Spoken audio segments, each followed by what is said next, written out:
Olá! Um jovem repórter se depara com uma terrível história de uma mulher que foi enforcada acusada de bruxaria. Inconformado com tamanha selvageria, ele decide ir a fundo e tornar público o segredo local. Se quiser saber se ele irá conseguir, assista ao vídeo até o fim. Deixe o seu like, o seu comentário e compartilhe com alguém que queira ouvir uma história de Halloween. Inscreva-se no canal se ainda não for inscrito e preste bastante atenção, pois pode acontecer com você.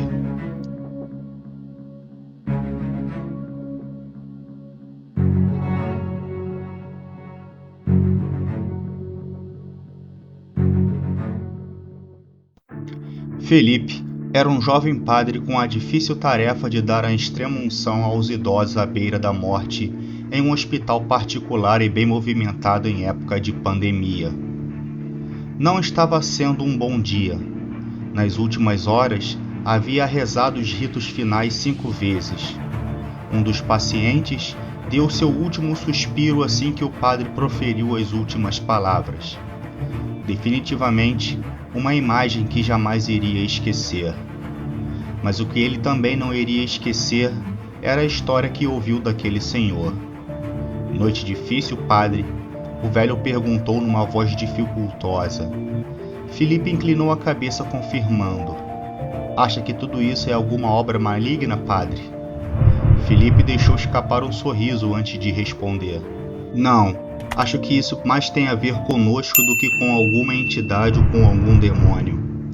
O velho não gostou do sorriso do padre e o repreendeu com rispidez. Esse é o problema de vocês, jovens. Não acreditam mais em nada. Se tornaram dependentes de pessoas que escrevem bonito e de intelectuais cheios de diplomas pendurados na parede. O padre deu de ombros e perguntou: o senhor acha que esse vírus é uma obra do diabo? Mas o velho respondeu a pergunta do padre com outra. Tem tempo de ouvir uma história, uma confissão, padre? O padre se sentou ao lado da cama do velho, que começou a contar. Acho que eu tinha uns 22 ou 23 anos. Não faz diferença. Tanto 22 quanto 23 continuam sendo a idade de alguém que não sabe nada sobre a vida. Confesso que não estava satisfeito em ter que ir para aquele fim de mundo. Sim, para alguém que se formou em jornalismo sonhando em cobrir os jogos do Pelé e acabar indo para uma cidadezinha chamada Nova Lisboa e fazer uma reportagem sobre pragas nas plantações, é muito decepcionante. Foram quase 4 horas de estradas de terra batida, quicando a bunda num banco duro de ônibus e respirando quase 1 tonelada de poeira. Apenas eu havia descido naquela rodoviária. Um rapazinho com sombras de um bigode surgindo embaixo do nariz me esperava. É o repórter da Gazeta da Capital? Ele havia perguntado. Sim, respondi. Pode me dizer onde ficam as fazendas? Ele sorriu e disse que o problema da colheita tinha sido resolvido na noite passada. Resolvido como? Perguntei. A bruxa foi enforcada e não será mais problema. O quê? Eu uni as sobrancelhas, não entendendo nada, mas o garoto apenas se retirou, me deixando naquela rodoviária. Seu Quincas me recebeu na sede de sua fazenda, que não foi difícil de encontrar. Ele me disse que os últimos anos foram difíceis, mas que o atual estava sendo o pior de todos. Contudo, salientou que o pior tinha passado e que os tempos bons voltariam a Nova Lisboa. O que te dá certeza disso? Perguntei. Ele me olhou nos olhos antes de responder. O mal foi varrido desse lugar. Eu estava em alerta. Acho que era o que o pessoal da redação chamava de instinto jornalístico. Uma volta pela cidade e as notáveis feições aliviadas nas pessoas.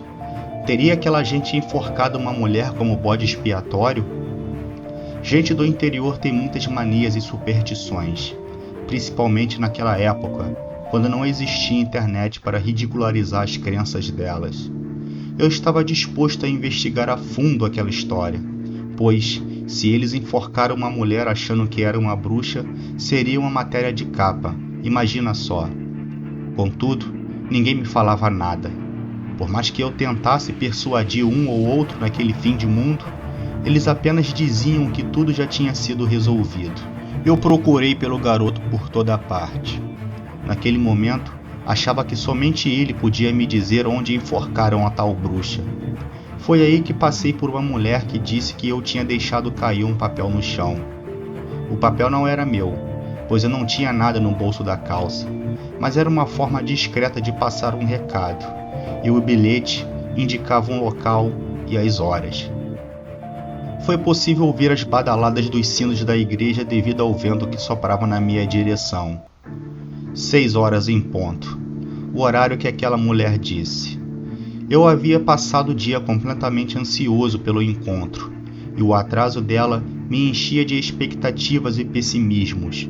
Por Deus, os 5 minutos que ela atrasou pareceram 5 horas. Magda chorava.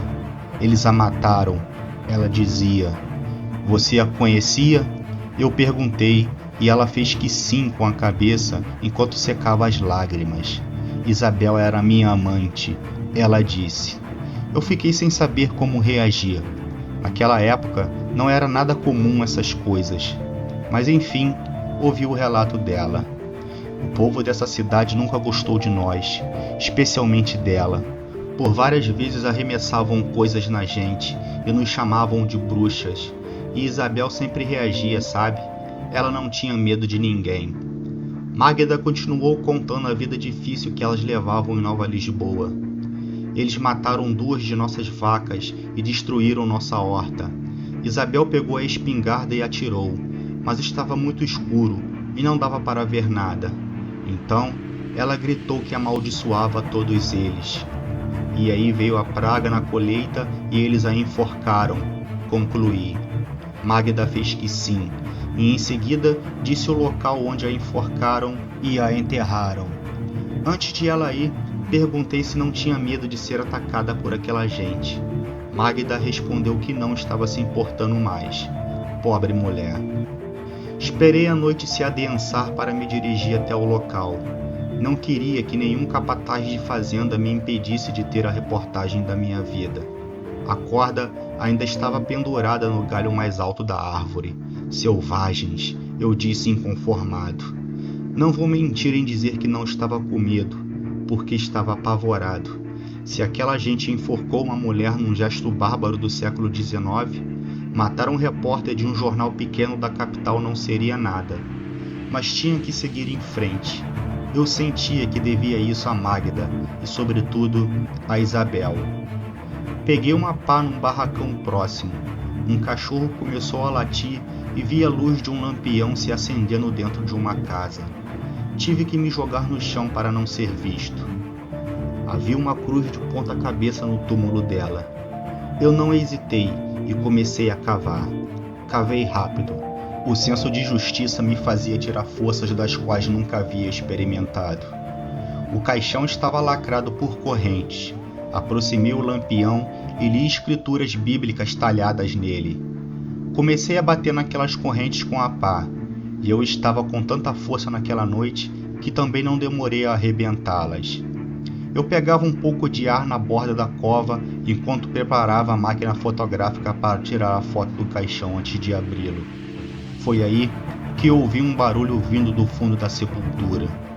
Levei um tremendo susto, mas pensei em meus botões, algo que me deu esperanças. Talvez ela ainda estivesse viva. Iluminei o fundo da sepultura e ouvi o barulho outra vez. Vinha de dentro do caixão. Alguém tentava abri-lo de dentro para fora. Espere, eu vou te ajudar, gritei. E aí, minha vida mudou completamente. A tampa do caixão voou pelos ares, e de dentro dele, Isabel se ergueu com o corpo ereto, como se levitasse. Eu fiquei paralisado. Acho que até mijei nas calças. Jamais havia visto algo assim. Aquela mulher, não era uma mulher. Era uma criatura que Deus jamais criaria. Aquela coisa maligna começou a se elevar do túmulo e ganhar os céus de Nova Lisboa. A força extra que achei que fosse causada pelo senso de justiça foi um empurrão diabólico que recebi para libertá-la. Eu fui ludibriado pelo mal. Fui a sua ferramenta porque me achava inteligente demais para não acreditar. Quando ela estava acima do cume das árvores, desceu os olhos demoníacos para mim e soltou a risada mais diabólica que jamais ouviria igual.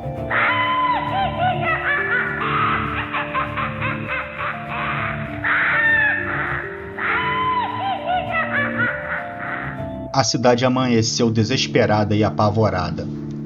A bruxa havia fugido, e ela não deixaria barato.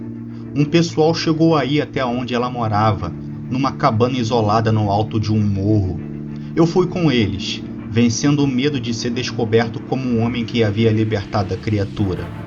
Mas por mais que fosse um forasteiro, sequer suspeitaram de mim. Não havia ninguém na casa de Isabel, ou seja lá qual fosse o nome daquela coisa. Perguntei a respeito de Magda e fiquei sabendo que não existia nenhuma Magda. Eu fui embora à tarde. Por mais que quisesse ficar para reparar o meu erro, foi melhor assim, pois, cedo ou tarde, acabariam descobrindo quem tinha libertado a bruxa. Na redação, não aceitaram a minha história. Levei uma tremenda bronca por ter desperdiçado tempo e dinheiro do jornal, e só não fui despedido porque me achavam um jovem promissor. Contudo, voltei para Nova Lisboa 2 meses depois. O que encontrei foi desolador. Era uma cidade fantasma. A morte havia se estendido sobre aquele município como uma manta negra. Primeiro foram os animais, depois as crianças. Disseram os poucos que sobreviveram e que ficaram para contar a história. Nova Lisboa se tornou uma terra amaldiçoada. Nada podia nascer ali. Pelo contrário, os que tentaram ir para longe carregaram a marca da maldição e também sucumbiram. E a minha marca foi a culpa por ter libertado a bruxa. Após fazer suas orações pedindo a Deus que não houvesse mais mortes no dia seguinte, Padre Felipe finalmente se deitou. A história do velho o deixou impressionado, e ele, que costumava rejeitar essas histórias por ser um homem racional, apesar de seu ofício, se surpreendeu por não saber o que achar. O jovem padre absolveu os pecados do velho e lhe deu uma penitência leve. Antes de se ajeitar na cama, pegou o celular e digitou Nova Lisboa no Google. No dia seguinte, Felipe voltou ao hospital em passos apertados à procura do velho. Assim que chegou no quarto onde ele estava internado, viu um maqueiro arrumando a cama. Ele morreu? O padre perguntou. O maqueiro respondeu que sim. O jovem padre se sentou na entrada do hospital e contemplou o pálido céu de uma época difícil. Contudo, estava satisfeito por ter ouvido a confissão daquele homem antes de ele morrer. Felipe pensou na tal bruxa e se perguntou se ela estaria viva em algum lugar e até mesmo se ela era a autora daquela doença que estava matando tantos idosos. Eram perguntas difíceis de se responder.